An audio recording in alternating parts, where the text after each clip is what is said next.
Well, Nagin, why do I get the feeling you're still lying? I don't know. What's so hard to believe? So a lot of people are wondering if the recent election in the UK, where the Conservative Tory party handily defeated the Liberal Labour Party, if this foreshadows what is to happen here in the United States. I know Donald Trump thinks that. He tweeted such after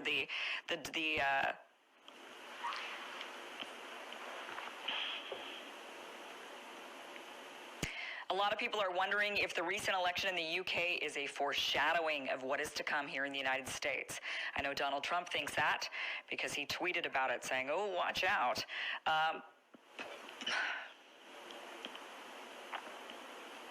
A lot of people are wondering if the recent election in the UK is a foreshadowing of what is to happen here in the United States. I know Donald Trump thinks so. He tweeted as such. To her bottom left, underneath the microphone arm, she's reading off of the monitor a script. I'll just add in a few examples. This is precisely what is meant by "the nail has been hammered in." I'm hammering at a nail that's already into the wood. It's already been hammered. They're reading off of scripts. We now have the definitive, clear-cut, blog court proof. These people are reading off of teleprompters. Hat tip goes to that person once again. That'll do it. That's the show. This has been a Tokyo Shemp News Network production. Okay, cut. That's it.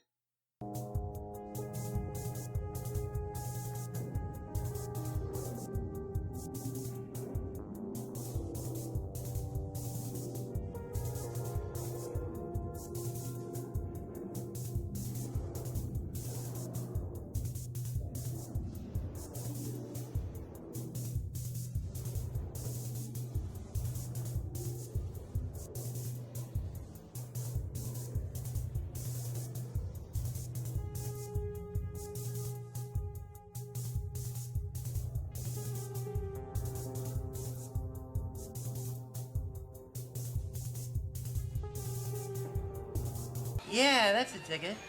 And then it was all Obama. So I really took a look at Barack Obama, and I really, really took a look at who was supporting him and where his money was coming from and all this stuff. And I listened to him. And if you listened to him, he admits up front, like, I'm going to govern to the right of Reagan. So I tried to have an article published in The Nation called Barack Obama, Reagan with a Tan. And I was immediately invited to become successful elsewhere. Everything that I had written for The Nation was removed.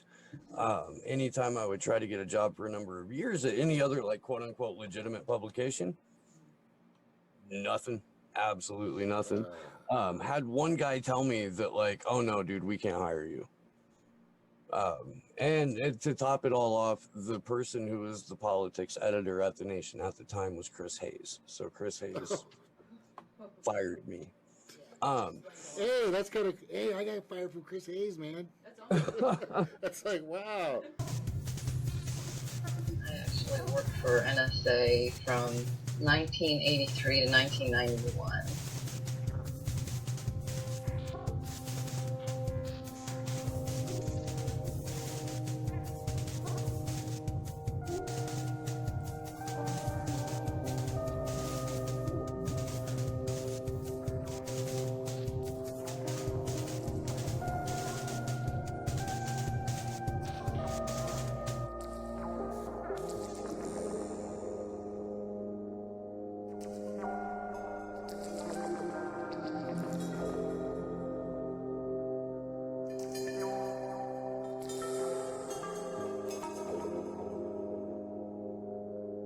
I actually worked for NSA from 1983 to 1991, so I am not a career spook.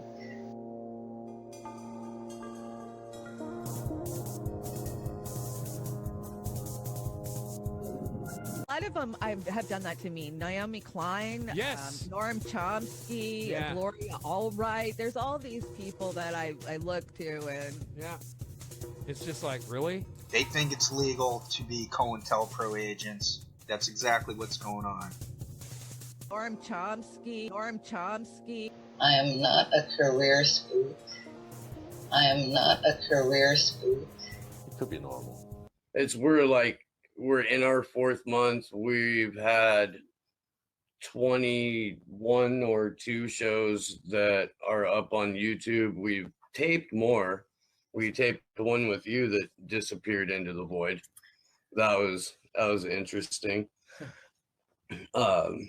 We have a lost episode with Jamarl Thomas that we're hoping to one day resurrect.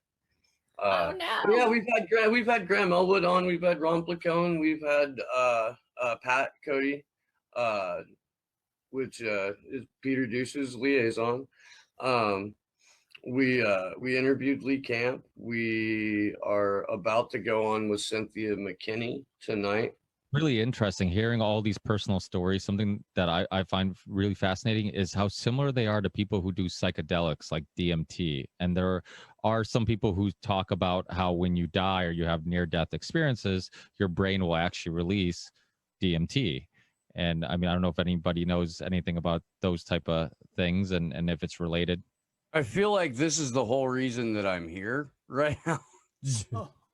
But What, psychedelics? well, I've had a near-death experience. I've had a couple of them actually. I have no reason whatsoever to be here right now. When I talk about it as I'm in the bonus round, and I have been for at least 15 years, if not 25. But the parallels are immense, and I really wish Mary Helen was still here, because the first time that I died, it was an overdose. It was a heroin overdose, and I was gone for almost a minute, like full minute, no pulse, no heartbeat, was resuscitated back, and there was no like walking through a tunnel, there was no bright light, there was no seeing loved ones or anything like that, but there was a tone. And I like in my whatever there was left of me felt compelled to follow the tone, like try and find out what it was, get to wherever it was emanating from. And when I felt like I was getting close to that point is when I came back into consciousness. That was the first time. Between that and the second time when I had a near-death experience, I had complete ego death and soul rebirth through DMT, and through ayahuasca and a couple other psychedelics as well. Because options. It was more. I guess it was more. I was more aware of what was going on, and I was there wherever there is longer on the DMT significantly, because 10 to 12 minutes of that versus short of a minute of the actual death, you get a little bit more time to think about what's going on and absorb it. I'm fascinated by the tonality concept and the different tones that I really would like to follow up with her. But there's an all-encompassing sense that you're being given a lesson, and I think that for some people it's perfectly clear, and some people can come back and describe it 100% detail. For other people it takes a lot longer to be able to put it all together, even to be able to come out of this sort of shock that you're in when you receive something like this or you go through something like this. Yeah. Just to say one other thing about that. Yeah, that's a ticket. This is a concept paper from the Podesta emails that proves our revolution was created by HRC, by Hillary Clinton. That's not true. Look right here. That's not true. WikiLeaks has never released anything that's not true. All revolution was You read that, Senator Bernie Sanders. everybody's going to see that you know what our Our revolution revolution is. was So who created it? by Senator Bernie Sanders. Okay, Bernie Sanders created it. Hillary Clinton gave it to him in 2015. Yeah, that's a ticket.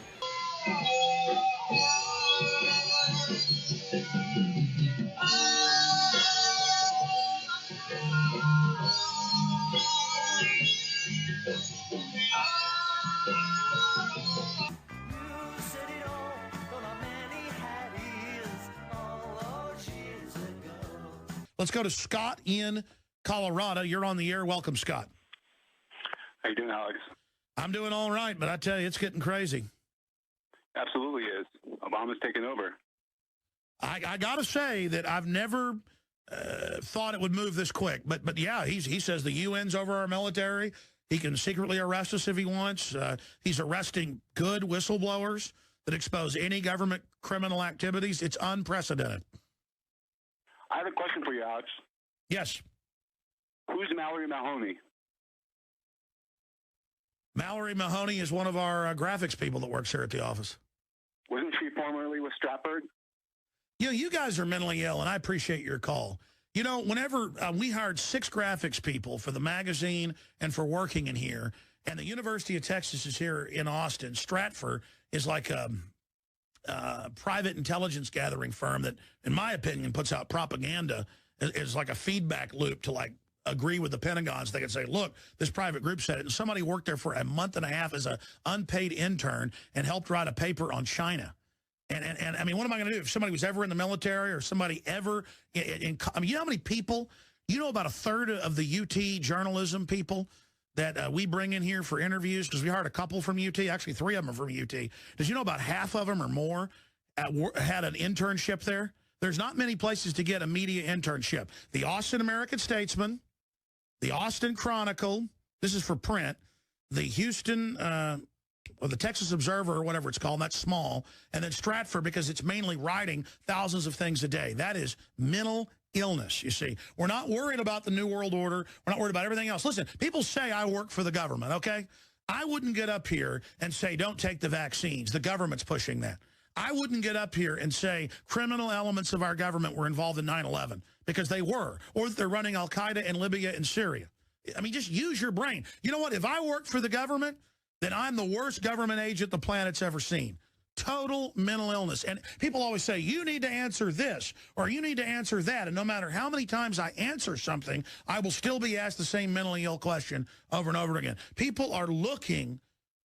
See, what's happened is the public has lost faith in the mainstream media and the government, which overall is a healthy thing. The Founding Fathers stated that. History shows that. But they had judgment. It doesn't mean that then everything is fake. It doesn't mean that I'm Bill Hicks or that I'm really an actor and the professor in Florida who says that Sandy Hook may have been staged with crisis actors, which they really have, that I'm him. I mean, mental illness. Mental illness. But I understand in a society in crisis, you know, just doesn't believe anything anymore. Mental illness.